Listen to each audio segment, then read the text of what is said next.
All righty, let's get in here, everybody. Happy New Year from the Monday Smash, first one of 2026, and we've got probably a month's worth of content in one night on Warchant TV. Welcome in, everybody. Welcome one, welcome all. Hit the like button as you make your way into the studio, into YouTube or Facebook or X, wherever you're watching tonight. Thank you for being here. He's Ira Schafel, managing editor of Warchant.com. My name is Tom Lang, and tonight's program brought to you, as always, by State Farm agent Russ Voorhis. Many things from many departments today, Ira. We got player retention. We got a portal commit. We've got setting the course for the new era of the front office under Mike Norvell and Mike Alford. Where would you like to begin? Should we spin a wheel? What do you think? Yeah, and you said player retention. That doesn't necessarily mean that they were successful in retention. It was a topic. Yeah, let's start with the press conference. And Corey and I did a wrap-up video from that so people can watch that, but maybe we could just touch on that real quick. I do think it was just a weird – I know why they did it. I mean, I really feel like they should do something to just give some information to the fan base because it's been so long since the fan base really has gotten anything concrete from Florida State, since honestly the week of the Florida game. You go through the whole month of December where, that Mike Norvell is coming back, but coaches are leaving, coaches are coming. Some coaches are coming and then leaving.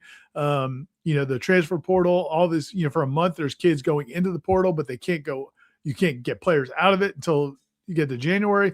So it's just been a really dry month in terms of Florida State's ability to do any messaging. So I think that's why they wanted to do this. They had a press conference today with Michael Alford, Mike Norvell, and the new general manager, John Garrett, and basically had them all up at the dais together answering questions. And it was a little awkward because I still don't know exactly how certain things are going to play out. And we asked questions about that, and they Mike Norvell was very, I thought, very direct in the fact that he's going to involve, that he's not going to unilaterally decide what they do from a roster standpoint. I think some fans were hoping that they were going to hear that John Garrett has total say over the roster. That's not the case. He pointed out that Mike Norvell still has HC next to his name, meaning head coach. So, but we still – so basically where they got to was that it's going to be very much a collaborative effort, which is great, except we all still don't really know what that means if you get down to brass tacks. But, there were a couple awkward moments during the press conference, but, again, I don't want to criticize what they did because or even how it looked, because I do appreciate the fact they were trying to provide some information to a fan base that desperately has wanted information for over a month now. Yeah, I think the idea being the three of them side by side means right. Unified front and unified vision, and I get what that symbolism is. It is interesting. I was personally disappointed to hear the concession because Michael Alford said it at the outset when he was reading his prepared statement and offering up before questions that Mike Norvell will have the final say. But then to hear John Garrett and Corey ask him the question, to hear him say it so clearly and point over, well, it's going to be Coach Norvell. Yeah, it sounds like the rubber meets the road with Mike Norvell. And to me, Ira, that doesn't sound like it's just a 2026 cycle thing. Maybe that changes over the course of the next year. I understand the nature of the collaboration, and it sounds like Mike doesn't necessarily want to be on the ins and outs of all the negotiations of the numbers with the players, but he's going to get final approval of that.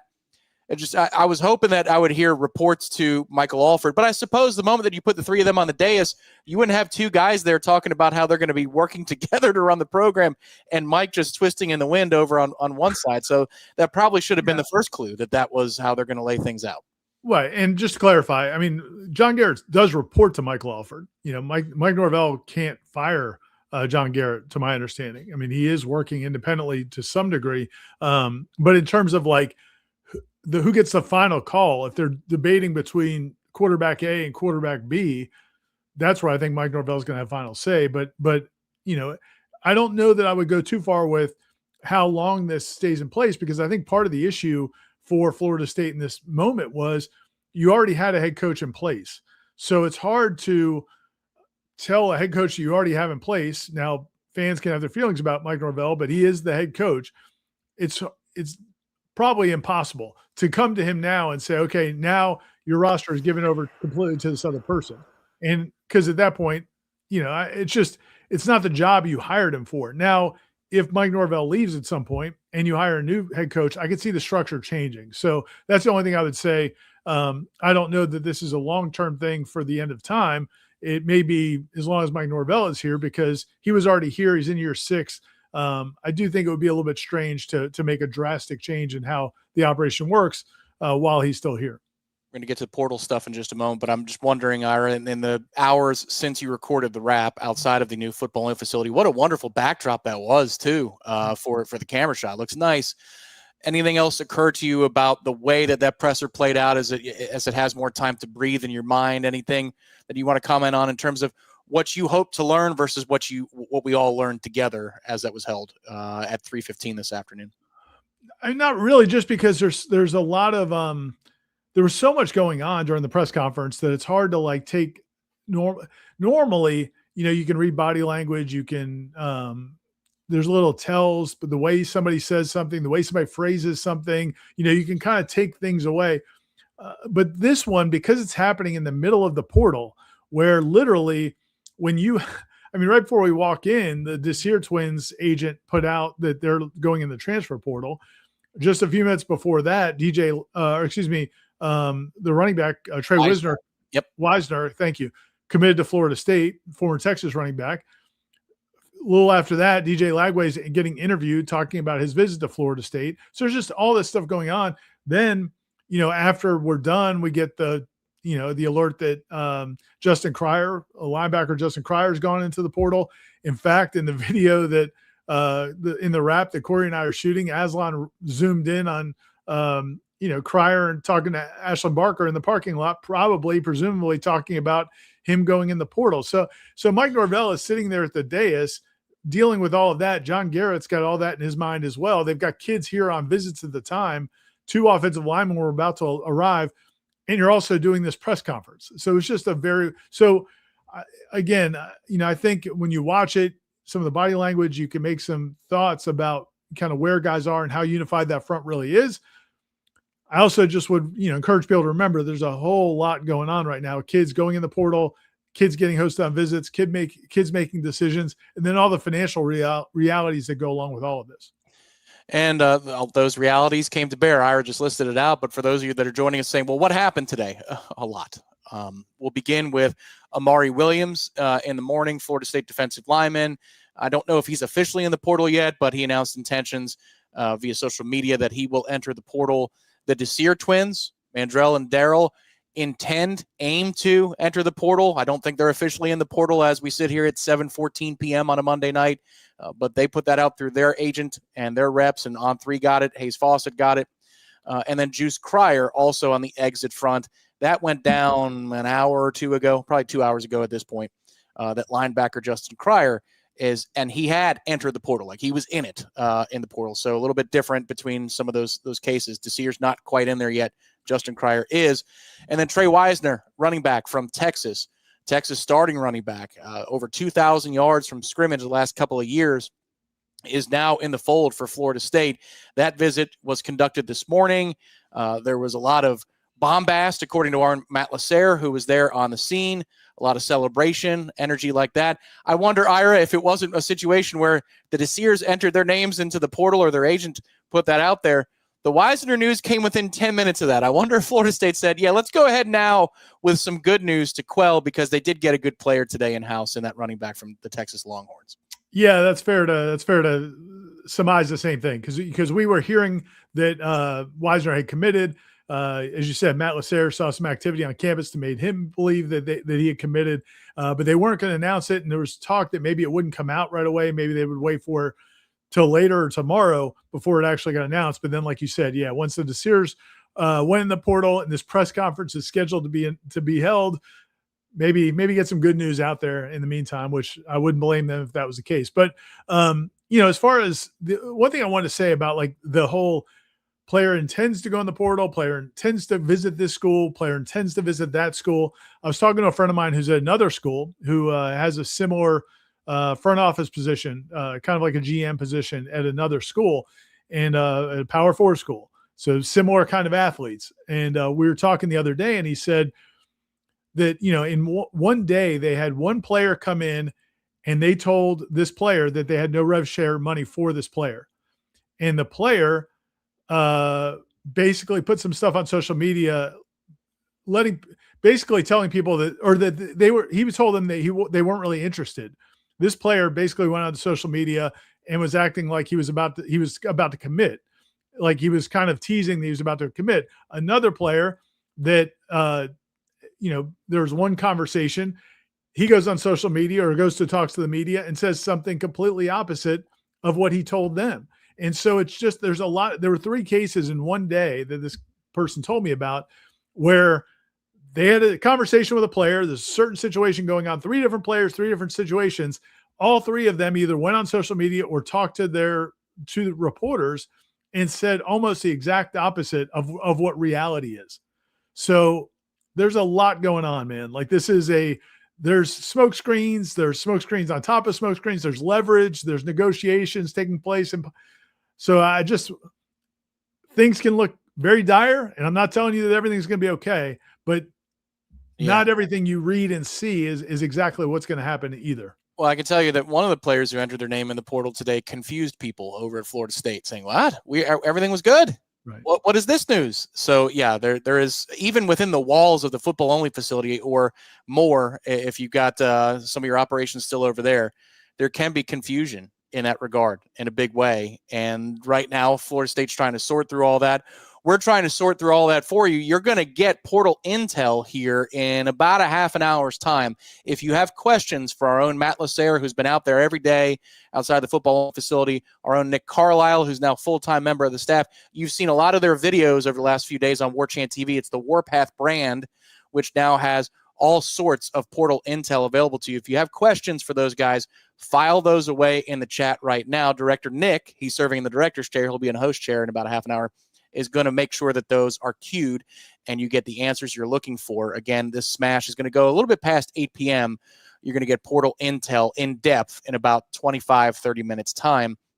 I do want to mention our fine sponsor here tonight, though. That is State Farm agent Russ Voorhis, an outstanding Nole, somebody who we haven't heard a new prediction on a new number, Ira, of total portal entries, but he was leaning 40, and now we'll see if all these kids enter, but there are 4 more potential portal entries. I don't think they're all going to end up there, but Russ is diehard, locked into the Noles, and he can help you with all of your insurance needs. I can speak to that specifically. He has helped me. I've now bundled my insurance on my place that I have here, and then also my auto with State Farm agent Russ Voorhis. He's awesome at what he does, and a diehard, very invested Nole, literally, Ira, he is.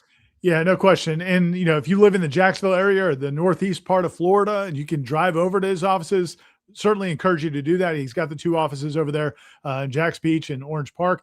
But if you're anywhere in Florida, Georgia, or Alabama, Russ Voorhis and his staff will be happy to help you out with any of your insurance needs. And man, it's you just want to be safe. You want to have security. You want to feel confident in the insurance company that supports you.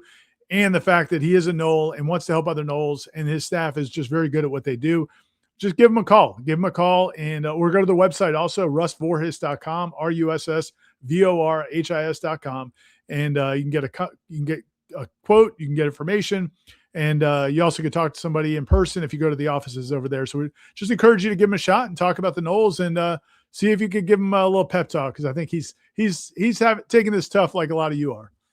I'm right there with you, Russ, but not on that. Actually, you know what? I'm not taking it as rough as I think Russ is right now. I'm seeing there are chess pieces on the board, Ira. We just need to, with the pieces that we have in play, we got to keep them, and hopefully the Desirs will be in the near future. Eric says in the chat, back in the day, high school recruiting used to be wanting the final visit. Do you think it could turn into that way in the portal with more and more agents involved now stringing it out for leverage? Yeah, I feel like that's starting to change a little bit, Ira. In the portal, initially it was get the kid on campus first and lock him down, don't let him leave. I think you're starting to see a little bit more of a trend where kids are willing to go to a second place and a third place. Even though the decisions have to be made fast, more suitors equals potentially more leverage and more money in the end. What do you think? Yeah, I think, I think that's where it's probably going to go, unfortunately, to some degree. I mean, I think, the first few years of the portal, the first 2 or 3 years, for sure, players might have an idea of kind of what they need to make it work. And if the school, and a lot of times conversations are had before the kid even comes on a visit. And so they'll have those conversations, and then the player comes on a visit and they say, yes, we are going to do what we told you we were going to do. You're going to have those NIL opportunities or whatever it is. And you basically just shake on it and it's a done deal. Now, yeah, you're getting into the these bidding wars. And what's interesting is it just seems like it's a lot more fluid than it was before, because you get the sense now, and again, Matt and Nick can talk about this, and you get some information on this as well. It seems like there's more of these visits happening without the numbers nailed down, the way they have been in the past. And so the negotiations are even taking place during the visit. And then depending on what a player might hear, they may decide to go to a different school or at least say they're going to go visit another school. Whereas I feel like a lot of this was buttoned up in the past to where kind of the terms were already decided before the player even came on a visit. It seems like there's more fluidity or more gray area right now. And I think that's just going to lead to more negotiations and more leveraging and the process going on a little bit longer. Yeah, I think so. I could speak to this a little bit. I got to keep it general because it's hearsay, some of it. You're right. You got to protect yourself in that regard. But the Calandria one, that visit is, I think, as you describe, Ira, I think the general ballpark was understood before he ever got to Tallahassee. Then I think that meeting that Matt Lasser reported on, it was for everybody to see that was out there covering outside the football-only facility. Families out there. The reps are out there for Calandria. Garrett comes out. The two agents walk in with John Garrett. They go away for a little while. I think it's at that point that there was maybe a bit of a surprise at the final ask and the number, and there was a bit of a gulf there. And that's why Calandria is off to his next destination, wherever that was today. I forget now, Georgia Tech. But I think that there might have been the base parameters all set, and then you just never know. The agents could ask for more when they get, or the kid could ask for more when they get on campus. And so that's where I would agree with you. A year or two ago, there was no time for that. It was, I'm not even showing up unless I know that you're going to give me X, in terms of dollars. It does seem to be getting a little bit more murky. And I don't know that that's just a Florida State thing, because Florida State's in a position of relative weakness in college football in terms of the wins, losses, and reputation and stability. I think that's happening in more places than just Tallahassee right now. So that's something that we're going to have to continue to see, because, I mean, you've got another week and a half of kids coming on campus, and we'll see how those stories play out too. And, the thing that, again, I think that we need to realize, and I'm not trying to make excuses for anybody, because I think all these schools are dealing with the same thing. You've heard a lot of coaches around the country talk about this. The agents in this space, in the college space, are not licensed, not regulated. They could be anybody. They could be an aunt, an uncle. They could be or they could be an agent.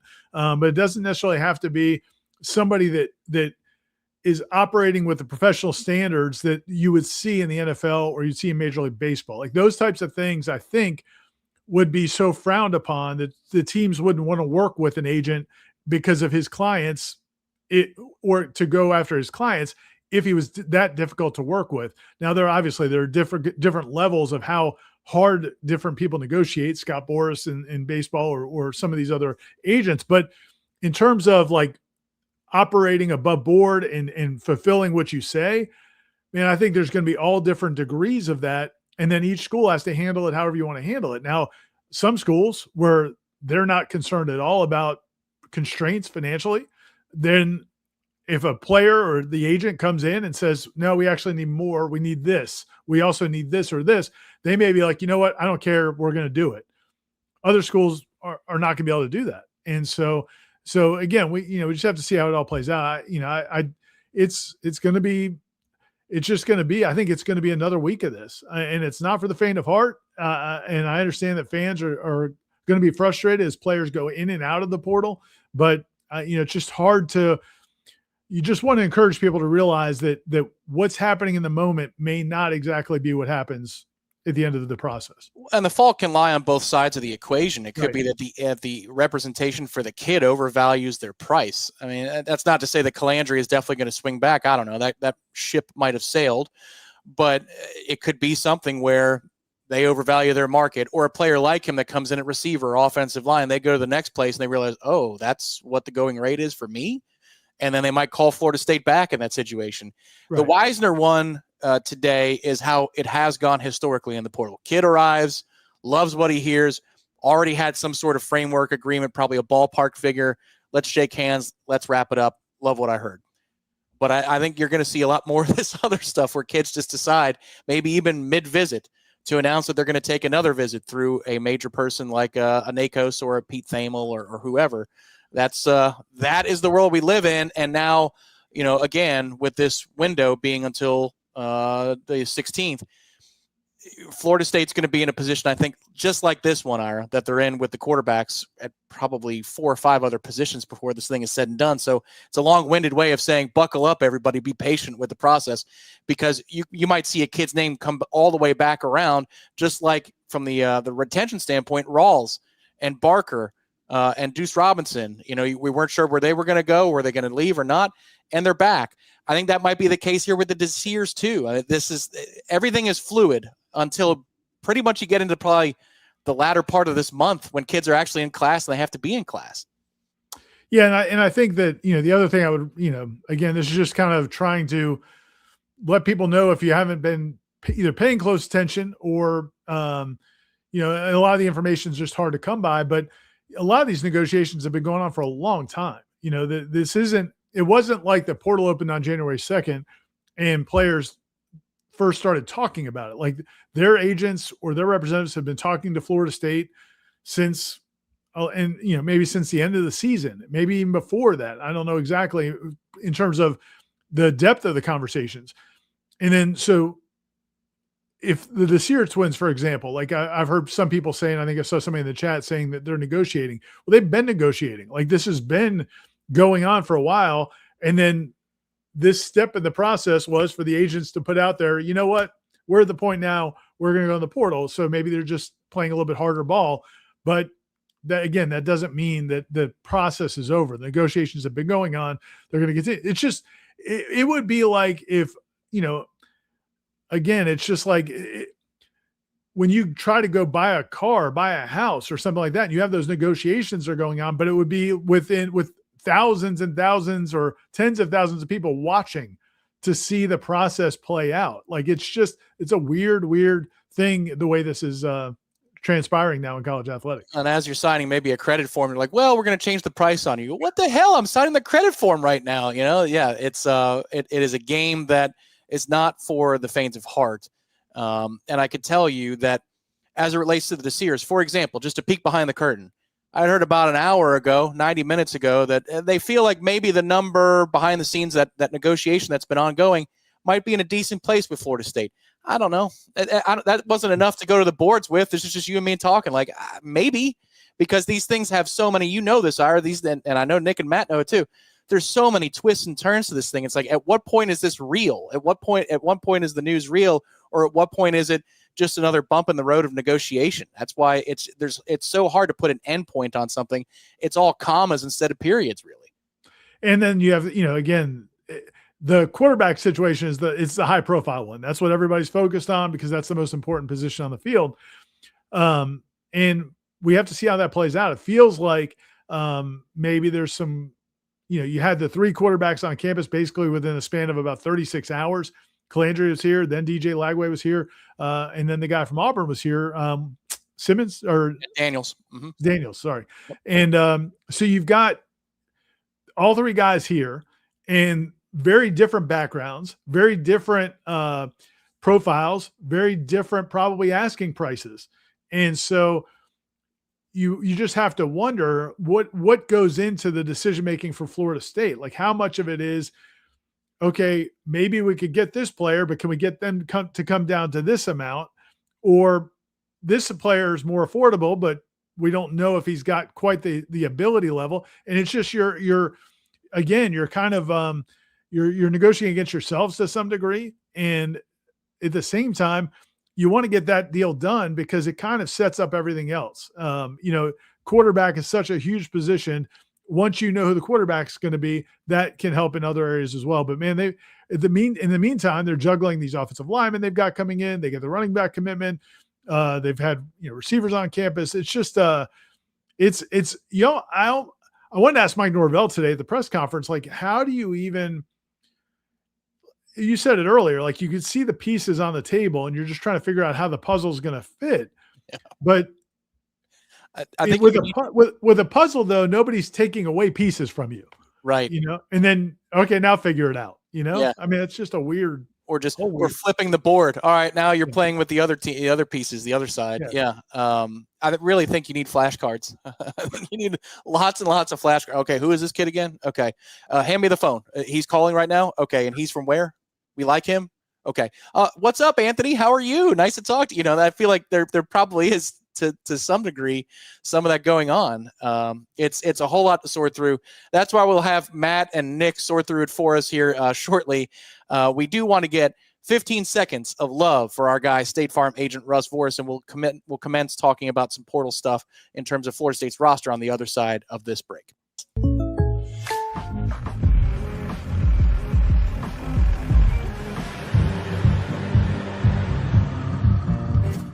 Contact Russ Voris for an auto quote today. 50% off Warchant.com. You don't say. Head over to Warchant.com right now for the best coverage in the business. It's the ultimate fan bundle. You get the power of Warchant, the coverage nationally of On3 and rivals when it comes to transfer portal coverage. Developments going on nationally at each position group might affect what's going on with Florida State. So maybe some intel you get from, I was on the Wisconsin message boards all weekend looking for Colton Joseph updates to be able to bring to our folks on the recruiting and portal board. This is all available to you for 50% off an annual subscription right now at warchant.com. You'll receive all of that plus a year of access to The Athletic to round out your entire sports coverage portfolio. So please join us, if you will, at warchant.com. You won't be disappointed. If it sounds like we're flustered today, it's because we've had to triage news. There's so much of it. We just have to pick what we're going to talk about. So much going on over at Florida State. So again, warchant.com, sign up for 50% off. In terms of the portal entries today, Ira, and intended entries, again, degrees to which these players are entering is a little different in the moment. Amari Williams, the Desir twins, Juice Cryer, surprised by any, surprised by all. And if you had to rank priorities for who to bring back, let's assume the Desirs are a package deal. How would you rank that too? Yeah, I mean, I think everybody would agree the Desir twins probably have to be at the top of that list, even though, I think before last season, we would have thought Amari Williams is the player with by far the most upside. And I think he's still got the potential to be a really good college football player, but he's been here for 2 years now and hasn't, partly probably because they've been trying to do the tight end and defensive end thing, and which is probably a lot to ask. And he really hasn't found a home yet. But from a production standpoint, and even if you were going to project production for him next season, I don't think you could project that he's going to have more production than Mandrell Desir is going to have. Maybe not even as much as Daryl's going to have. So, and those body types, I think, are, a little bit more unique. And so, I think the Desir twins are at the top of the list of those guys. Then I would say Amari, just because of the potential upside. Juice Cryer is a guy that, he's been here now for 3 years, has played a lot of football. I think he's a good guy. I think he's a good guy to have in the program, but I believe you can find a lot of Juice Cryers in the transfer portal if you need to do that. So to me, that's one. And I actually, I got the sense that he had been, from talking to some people, I think he had been considering this for a while, looking at maybe other options out there, and maybe he's found something that is suitable if he went into the portal, because I don't think this was a rash decision. I think this is something he's been thinking about for a little while. Ron puts in the chat. So Calandria's parents, I'll clarify this because I opened the door to it, came with him ostensibly to close the deal, and some party changed the terms. Why would they do that? I can see the family wanting more money, figuring FSU would give it to them. Well, I don't want to speak to the exact nature because I wasn't in the room. But Ron, as I understand it, they had a framework of a ballpark figure that they liked. And that's why Calandria got on the plane, came to Tallahassee, didn't even go to Tennessee. It was long thought that he'd be going to Tennessee first. He came to Tallahassee. Then they go into a room to discuss the final terms. And I think the numbers were a little wider than they thought. So I don't want to say that the agents, 11th hour pulled a bait and switch, but there was clearly a problem there in terms of what the perceived value was on one side of the equation and the other side of the equation. That's why they shook hands and they didn't come to a final agreement. I know that's not a perfect answer, but I think that's going to be more and more common. We just got done talking about that, Ira, is, you could have a firm that represents you, that represents NFL players. You could have a mom and pop shop. You could have literally a mom or a pop representing you. And I know that DJ Lagway's dad, I believe, is one of his key representatives. So these things can happen where maybe there's an understanding, but then when it gets down to brass tacks, there's a little bit of a difference of opinion. I think that's what happened there. Well, and the other thing that, from a pragmatic standpoint, just think about this process that, this isn't an NFL career. This isn't, in terms of where they're at right now and the representation they have right now. The agent that they have right now is probably not going to be, in some cases it will be. Some of these guys are represented by some of the big national agencies that are going to represent them probably when they're in the NFL. But I would say the majority are not, just anecdotally from what I've seen. And so that agent's window with that client might be one shot. It might be one window to get the best deal they can possibly get. And they don't care if that kid goes to Florida State. They don't care if that kid goes to Maryland or wherever else. And you could see a scenario where they're not even thinking all that much about the players. What's the best situation for the player? I'm not trying to dog agents. I mean, I'm sure plenty of them are great, and most of them are great. But you could see a scenario, because they're not going to, in a lot of cases, represent these guys for 5, 10, 15 years down the road. How much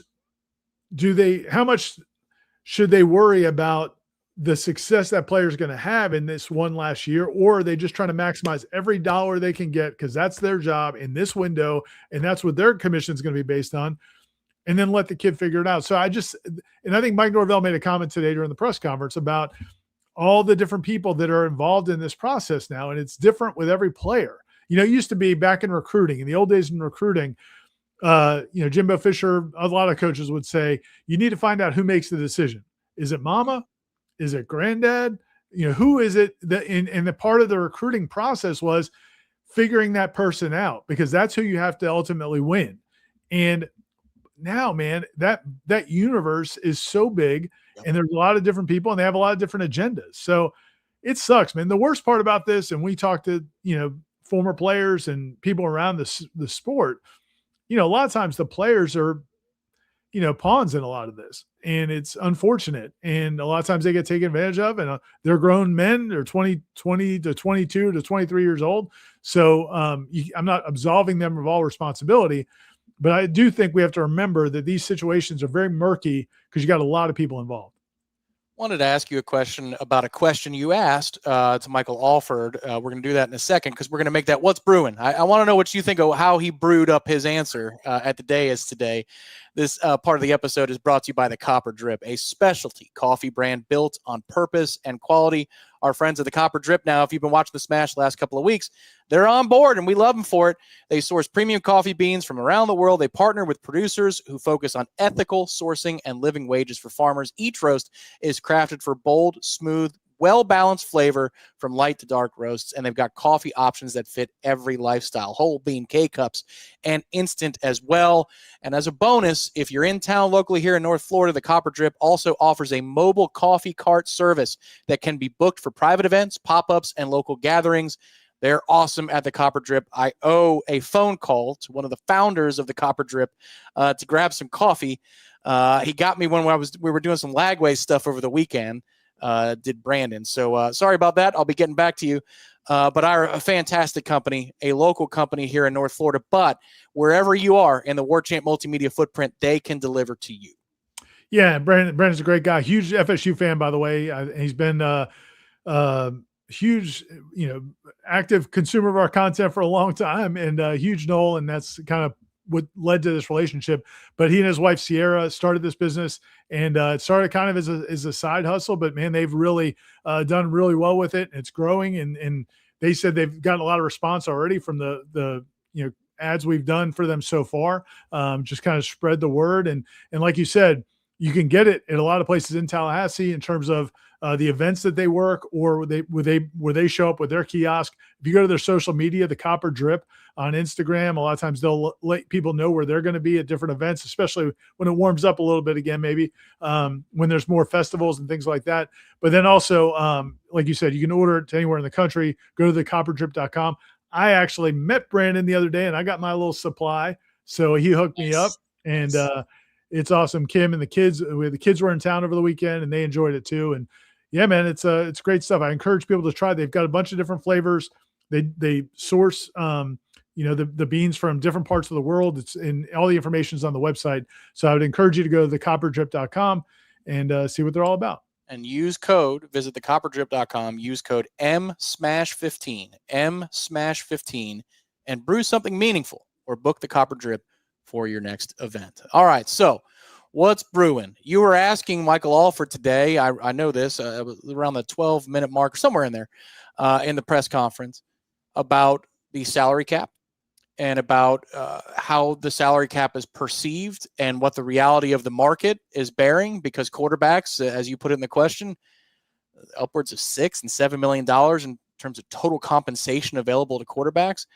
And he gave you an answer. What do you think of the answer and where Florida State stands relative to a lot of this chatter, Ira, that's been about hard caps and the modern way of having to pay players money? Well, you and Jeff have been talking about this a lot. I think other people in the market have been talking about this, that, the idea that, Michael Alford was part of the group of leadership in college athletics that were really pushing for the House settlement, pushing for a salary cap, pushing for Congress to do some things in terms of creating a class of employees for students where they would be protected. Universities would be protected against lawsuits to do some things in terms of limiting the salary structure.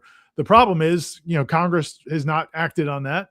And a lot of these schools have basically said, screw you, we're going to do whatever we want to do. So now, Michael Alford and these other administrators who are working to kind of create these guardrails now have to figure out what they're going to do.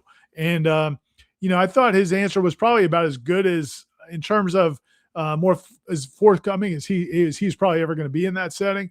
And in terms of acknowledging that, yes, there is a salary cap based on what the school can provide through revenue sharing, but there will be opportunities for players to make money through NIL. The question there, though, is the next step of that is, like, how active is FSU going to be in that process, and how willing are they going to be to work in the gray areas? Because these other schools, I don't even know if they're gray areas. These other schools are just doing whatever they want to do. And so you've got to decide what you're going to do, if you're going to play ball like these other schools or not. I do, again, I would remind people that Florida State spent close to $25 million on its roster last year. I think they're going to spend a lot of money on their roster again this year. Whether or not they're going to spend anywhere near the Texas Techs and some of those schools, probably not. And so, but I think they've still been trying to work through what that's going to look like. And ultimately, man, it's going to determine, what kind of players you can get. The idea that you can just be more efficient than everybody else is probably a pipe dream. Unless maybe your name's Kurt Signetti.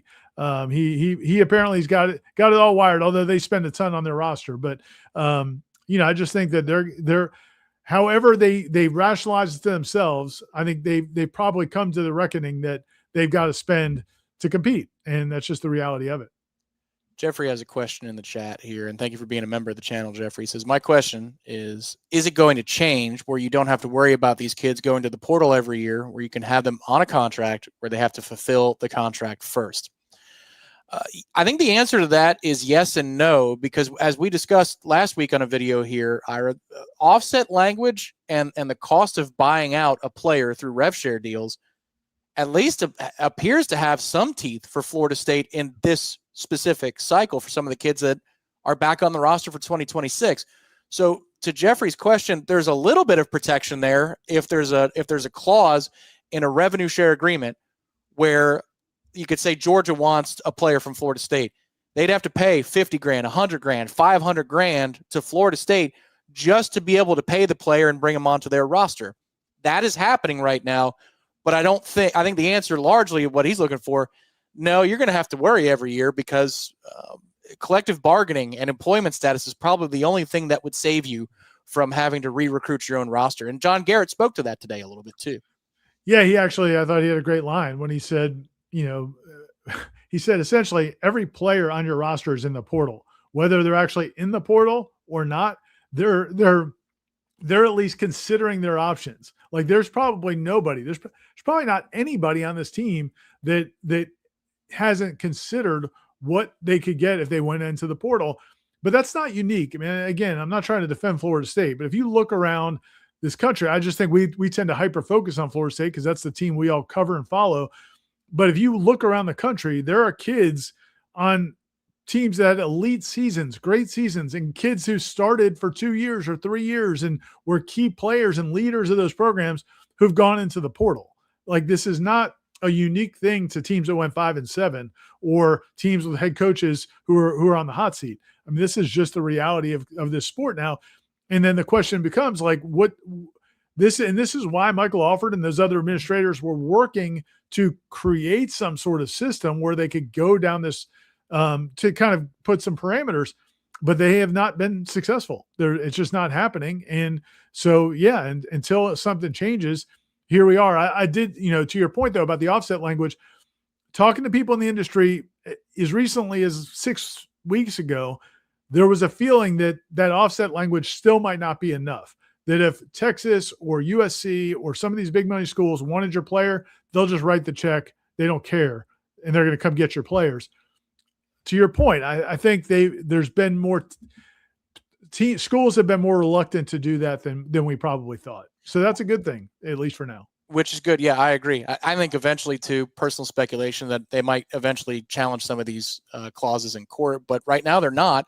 And so it doesn't matter in this moment. Florida State, I think, has a couple of kids for that very reason. We're going to have Matt and Nick join the stream. They're going to take over here very soon. Matt Lasser, Nick Carlisle. If you have questions for them, please file those away. I already see a handful of them that Director Nick has put aside for them to answer in terms of intel. Before we sign off, Ira, not necessarily a formal one more thing, because there's so many things, but is there something that maybe we didn't hit on enough today, or something that maybe we should focus on a little bit ahead of the portal talk that these guys are going to have? Just the floor is yours. Where would you like to go with that, if anything?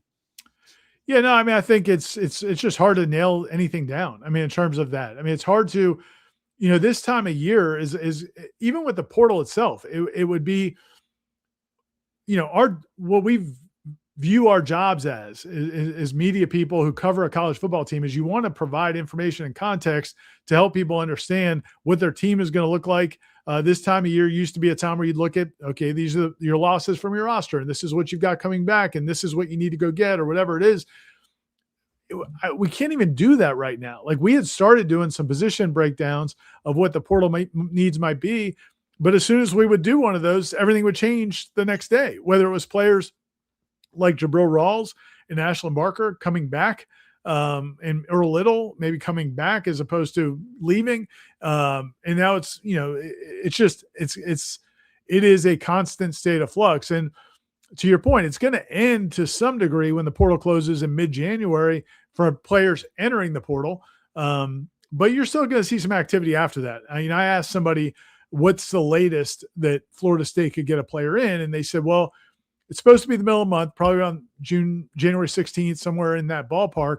But, they have gotten players in later than that before over the last few years. So you may, at the end of the midnight on January 16th or whatever in the middle, the middle of the month, I don't know that we can say for sure that everything's over. I think there might still be some activity after that. And so for that, I would just encourage people, FSU fans, to just try to take things in stride, because it is going to be nonstop highs and lows. And, we'll see where we're at here in a couple of weeks. Well, and take things at 50% off at warchant.com. Look at that. You can get it for half off over at Warchant. I kid, but I'm serious. Join us over there. It's an interesting time. I'm not the most comfortable with trading and information and stuff like that, but we live in weird times, Ira. Sometimes you get a little bit of intel here and there. I can tell you, for example, from a Texas contact, Wisner is considered, Trey Wisner, to be an excellent locker room guy, really good kid, streaky football player, but has very good speed, like a good solid addition for Florida State. But that opens up its own Pandora's box, which we can discuss another time, which is how expensive is the Florida State running back room? Because Cromont wasn't cheap, and I don't think Wisner was exactly coming here for free either. And how are they going to rotate those two particular players, plus Singleton or Amari Thomas? Just so much is unsettled right now. And maybe by the time we sign on next Monday for the Monday Smash, the Desires thing is long in the past. They're back in the fold and everything is simpatico. You just never know. That's why you stay tuned to warchant.com. Subscribe to this channel, Warchant TV, for absolutely free, because we'll get you the big headlines and the analysis from those headlines as everything comes down. A 30-second break is what you're going to get between right here and when Matt and Nick come on. It's going to be that countdown clock again to get you all pumped up with that music. If you have questions, portal intel for those guys, prepare it right now. He's Ira. I'm Tom. Do we need one more thing? Or are we good? We're all good. All right. We are ceding control. Matt Lasser, Nick Carlisle available right after this on Warchant TV. Stay tuned. It's the same link. They'll be back in 30 seconds. Take us home, boys.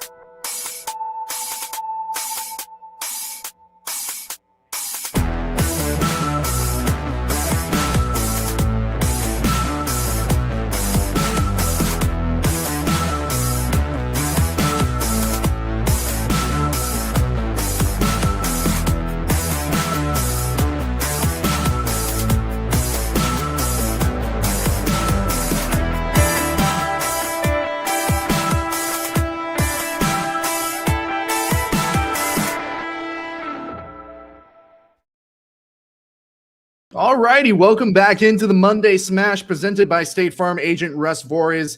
Nick Carlisle here with Matt Lasser to fill out the back end of the Smash tonight. Hat tip to Tom Lang and Ira Schoffel for the alley-oop to the Warpath as we bring this one home tonight, which, by the way, the plan as it is right now is for this portion of the Smash to be uploaded separately after the show. So if you are in the future watching Matt and myself and we don't cover something that you're curious about, chances are that Tom and Ira actually touched on it earlier in the show. So make sure you check out the VOD here on Warchant TV. All right, Matt, another long day for you out there. Tom and Ira already talked about a lot of the bad that happened today. That's why we've actually got some red in the background right now. It's upset Nick tonight. We're getting angry and upset tonight. Where do you want to start first, though, buddy? Do you want to talk some Lagway or start with some positivity and talk about FSU's newest addition to the running back room? Where do you want to take us? I would like to start with some positivity because today has been a very weird day outside. It's the Dunlap Center now, I guess. I mean, everyone's calls it the football-only facility. But, yeah, it was a strange day out there. A little bit of everything. So the positivity, let's just go straight to the Wisner news then. Yep. Florida State adding a heralded running back to its running back room. Tom brings up a good point. That running back room probably getting pretty expensive. You know how I feel about indulging in expensive running backs in the portal, but I think in this case, especially considering what you lost, probably a little bit necessary. Talk to me about what Wisner said to you this afternoon and just how was his visit? How did this commitment come to be? Yeah, this one happened pretty quickly once he got on campus. He was very enthusiastic. If you want the full story of the commitment, he kind of just the Warchant started blaring in the building, which doesn't really happen much unless the kid is walking in as they greet them or in the stadium when they're showing them on the field. That's the main time the Warchant's blaring, but they were blaring it in the lobby as he was walking out, just in the middle of the visit, fairly early on in the visit, and he was super enthusiastic doing the war chant. And that's when we went over. I got a picture of him and running backs coach Cam Martin getting in the cart doing the war chant.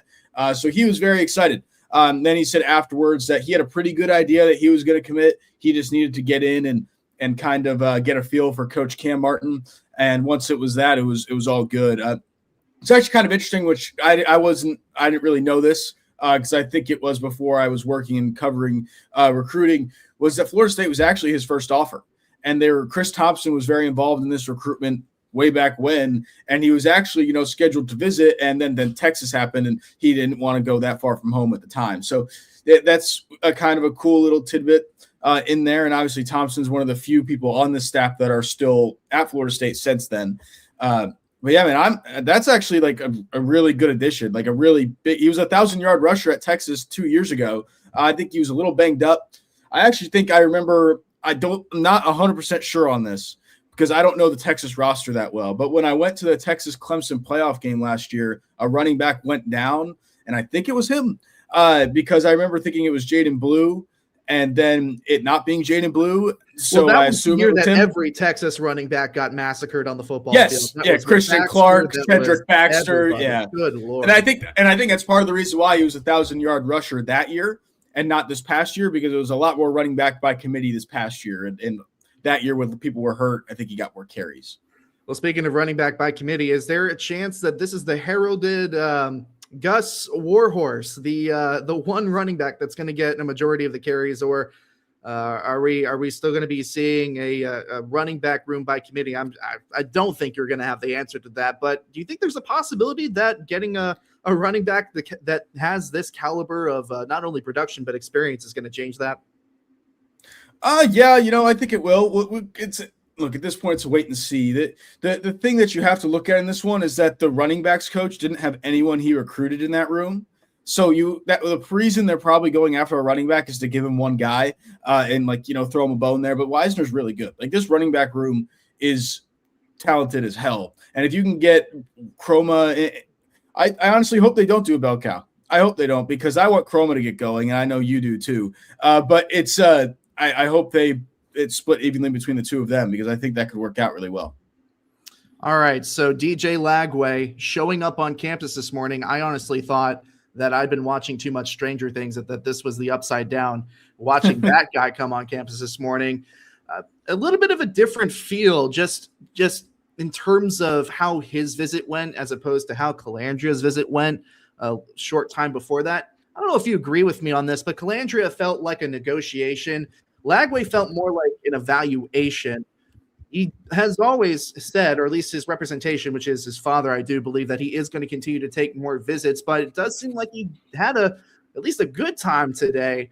What's your take on his comments to you after, and where do you think that Florida State sits in all of this at the end of the day? Yeah, I think he clearly liked the visit. I don't think there is any debate about that. He said he was on cloud nine. He was smiling. He was clearly very happy. In between, when he was leaving for lunch, from going the building, going to lunch, he asked how we were doing, and we asked him back how he was doing. He said, great. So, well, we should have put that on the graphic.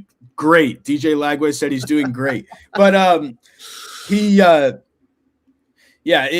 I think it went well. It's kind of hard to tell at this point. DJ Lagway himself is a very buttoned up, professional, business-like person. I'm not surprised that he talked. I was actually pretty confident he was going to talk to us after the visit, because that's the way DJ is. But yeah, it's I think we're kind of waiting to see on some dominoes to fall. It's just hard to read right now. I haven't talked to anyone. They went straight to Virginia after. I'm trying to figure out if he showed up at Virginia. I asked some people at the Virginia On 3 site. They're working that to see if they know he showed up. If we find out he didn't show up, that's interesting. But as of now, we expect him to show up at Virginia. No other visits set after that. It seems like they're kind of setting these visits as they go, right? So Louisville, I assume, is off the board because they got a quarterback. Baylor is still there. And keep in mind, his dad played at Baylor. I think there was another one linked in there. I forget what it said. Clemson was linked super early, but I doubt. Could you imagine a world? Well, no, DJ Lagway just visited Florida State. I was about to say, can you imagine a world where Clemson takes a portal quarterback to start right away? Another quarterback named DJ. Oh, that fan base would be losing their minds. I could imagine. Yeah, but it's just hard to read. Honestly, right now, we've heard good things from both quarterbacks visiting. There was a thought, and I've said this a couple days ago. The days have felt like weeks. I at this point, I don't really know. But it's if we said that maybe Daniels is coming in as a backup, and that was we've heard from multiple different places that he could be a backup guy. And then we asked him after his visit today, and he said no, he'd be coming in as QB1. Obviously, I would hope that Lagway is higher up on the board than Daniels. Daniels, I think, is, again, a guy who's a good fit for the system, a guy who can run, more of a Gus quarterback, right? That would make sense. But it's kind of interesting. No, obviously, like I just came off the bench and just wrote the stories on the quotes and all with all that, so not really any intel at this time of like which one they could go with, but it's definitely going to be interesting. They both came out happy, and we know Lagway is going to another visit, which obviously isn't never a good sign in the portal, and then. Daniel said the Kentucky visit was up in the air and that wasn't actually finalized yet. So still waiting on a lot. So just to clarify, Daniels did come out and say that he does want to be the starting quarterback at his next destination. It's hard for me to imagine that Florida State sees him at the top of their board. I'd have to imagine that he's probably a QB2 behind a DJ Lagway or Anthony Calandria or whoever else may be coming in on a visit. I'm assuming that's how you see things as well. We're going to get to some of your questions a little bit later, but before we do that, want to give a nod to Andy Ludicky with myperfectfranchise.net. Are you sick of your job and ready to leave the corporate rat race behind? Maybe it's a New Year's resolution. Are you trying to diversify, build your wealth, and or leave a legacy? Or do you have a job and do you want a side hustle? Well, Andy can help you. He's a franchise consultant as well as a franchise owner, and he helps people find franchises that fit their skill sets, their passions, their financial requirements. And his services are 100% free, and he is here to help you if you have any questions about business ownership. And Andy is a massive college football fan, so I'm sure that his head is spinning with the transfer portal, just like our heads have been spinning over the past 4 days. Head to myperfectfranchise.net to learn more. You can text or call Andy Ludicky at 404-973-9901. As we get into some of your questions here to round out the Monday Smash, Justin Simpson says, what are we seeing to improve our trenches from portal kids on campus? It has been a little bit slow here, but the offensive linemen are trickling in. We feel good about at least one of those guys, but there are going to be some studs coming on campus. Some of them arrived tonight, if I do remember correctly, Matt. Yeah, there are 3 on campus right now as we speak. The 2 of them arrived later this afternoon around like 4:30-ish, I want to say, was when they got into the facility. I literally just wrote the story on this, and I'll just pull it up so I have all the names right there. Braden Joyner, Purdue starting center, who started every game for Purdue at center this year, he entered the portal this morning and was on campus this afternoon. So that's always a good sign when those things are moving that quickly. His family, also a little tidbit, it looked like his family was holding newly bought gear as they walked into the facility. So that's not a bad thing. And then you had Michael Bennett, Yale offensive tackle Michael Bennett, who that one was a surprise. Didn't know he was coming, and he kind of showed up with throughout the day. We learned that Braden Joyner was coming, and then Yale offensive tackle Michael Bennett showed up at the same time. Obviously, don't have PFF aids or anything to go off of for him, but because it's FCS. But he was a first-team All-Ivy selection this year and last year, and then All-Ivy honorable mention after starting just like 5 games in 2023. So clearly this kid is good. We don't know if he's FSU good or that worthy, but if he's getting All-Ivy first team 2 years in a row, he's definitely good enough to go up to a next level, an FBS level, in my opinion, right? That should show enough for that. And then you have Troy center Paul Bowling. That is one that has been scheduled for a couple days now. I was going to say a couple weeks, but it's only been a couple days since the portal opened. But he's again started every game at center for Troy. He just arrived on campus tonight. He wasn't with the group of the other 2 arriving in the facility, but he was on campus. Arrived. I texted him like right before the Smash started, so probably around 6:30. So the Troy kid Bowling is a center, correct? And the Purdue kid is a center too. Did you say that as well, or am I misremembering? Yes. Yes, they both played center for their respective schools. That doesn't mean they won't look at them somewhere else. That's something we learn in the interview just tomorrow, hopefully. Names getting jumbled up. The Joyner kid has played guard. He played guard at Auburn before going to Purdue. He was actually on the SEC all-freshman team as a left guard, so that's interesting as well. All right, because I ask you that because my mind immediately turns to Sandman Thompson and the knowledge of how much the staff likes Sandman Thompson.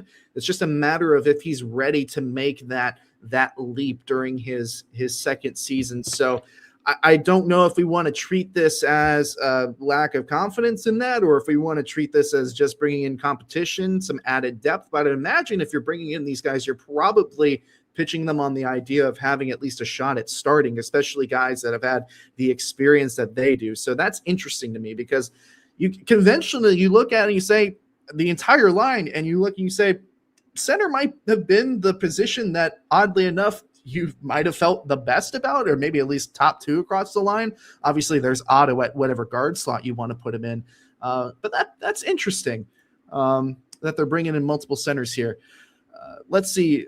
Mark Haven says, Matt, I know you're not a prediction guy. Well, that changed yesterday. Matt is a prediction guy for the right guy. What's that?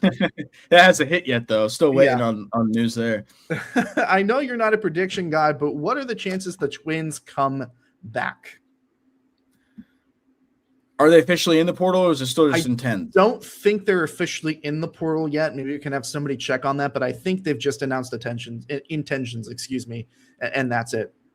Yeah, like I said, I haven't had time to check on it yet. I have no idea. From my best information is actually what Tom said earlier on the Monday Smash, of like the numbers getting closer, or whatever he said along those lines. So that's legitimately that's all I know right now.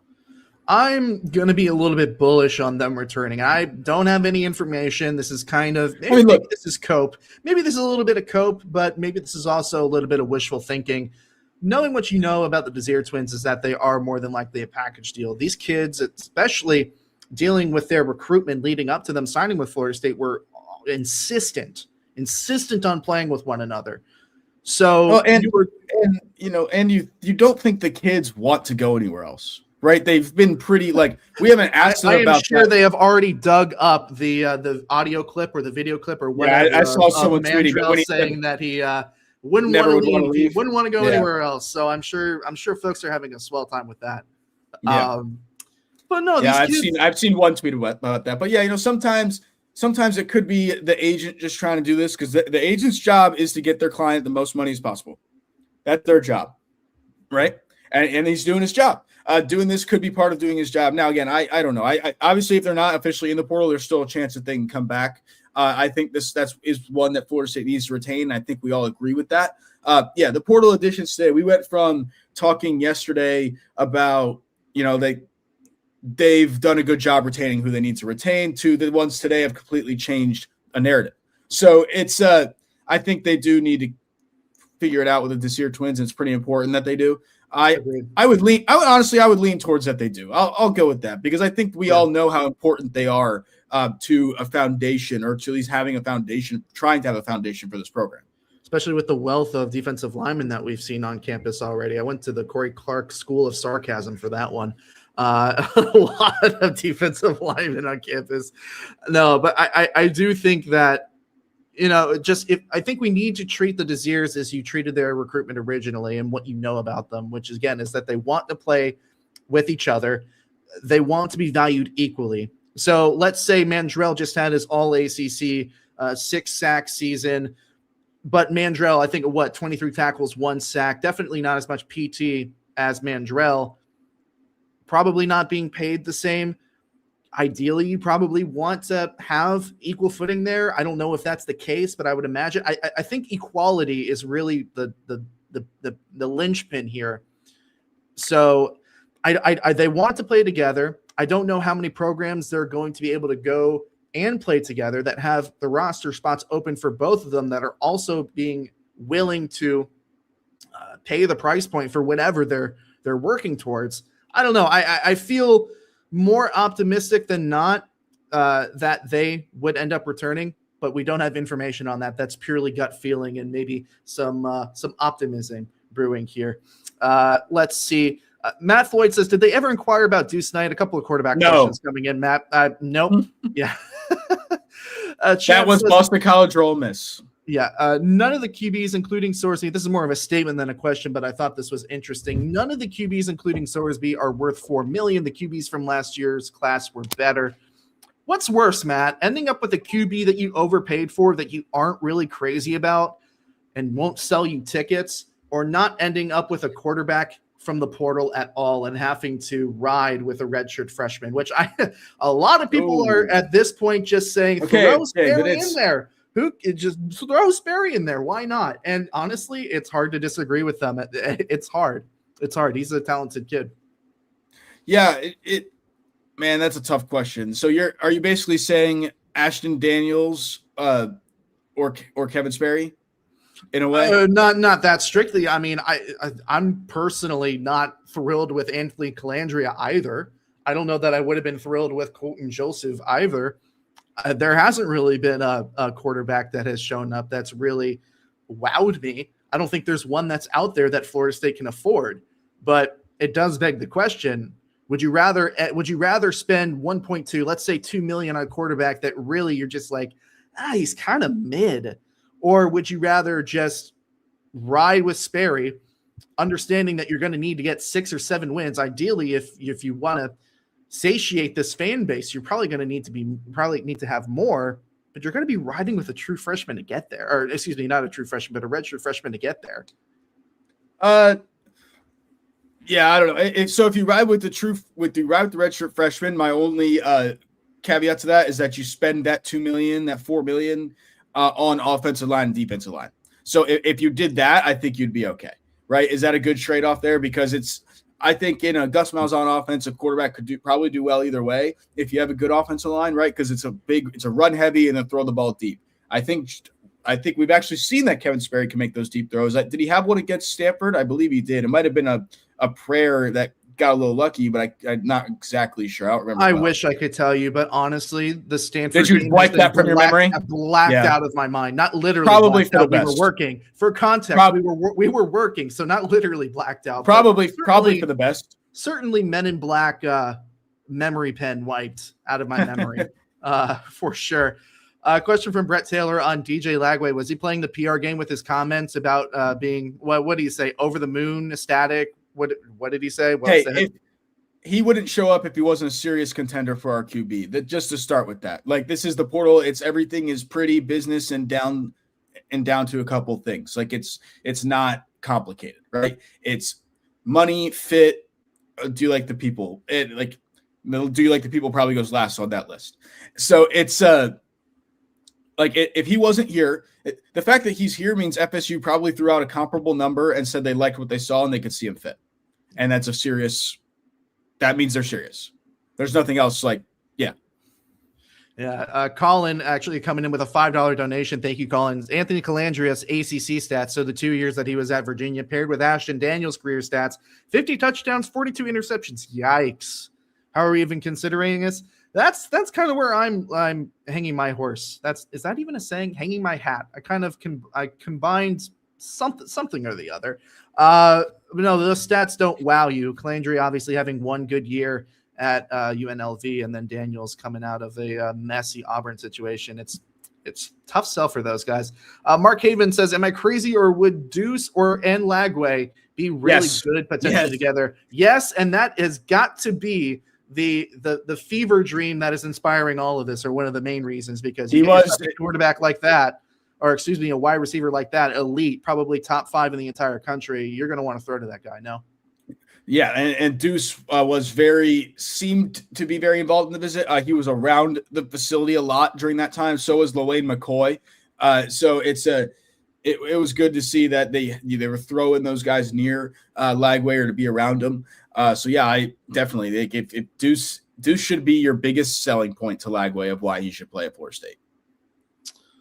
Let's see. Street Corner Cards and somebody else had a very similar question, but I can't seem to find at the moment. What happens to Chroma with Trey coming here? Oh, I think the other question is, how good of a combination could Chroma and Trey Wisner be? Which we did that already. Yeah. Right. Really, really good. Potentially really best running back room in the ACC. But we've said that before, haven't we? It's got to be used properly. It's got to be used properly. If you're using the right personnel in the right situations, everything should go as planned.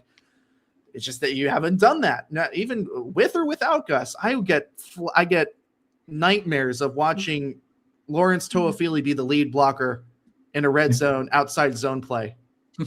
You got to use your personnel correctly.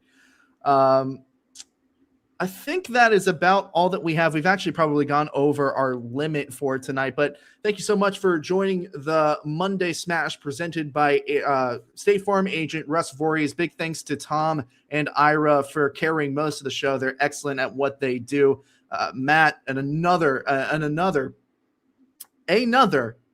very good day on the bench covering recruiting and all the portal action for Warchant.com. Of course, you can get all of that for 50% off the Ultimate Fan Bundle, Warchant.com, on 3 rivals, plus a full year of access to The Athletic.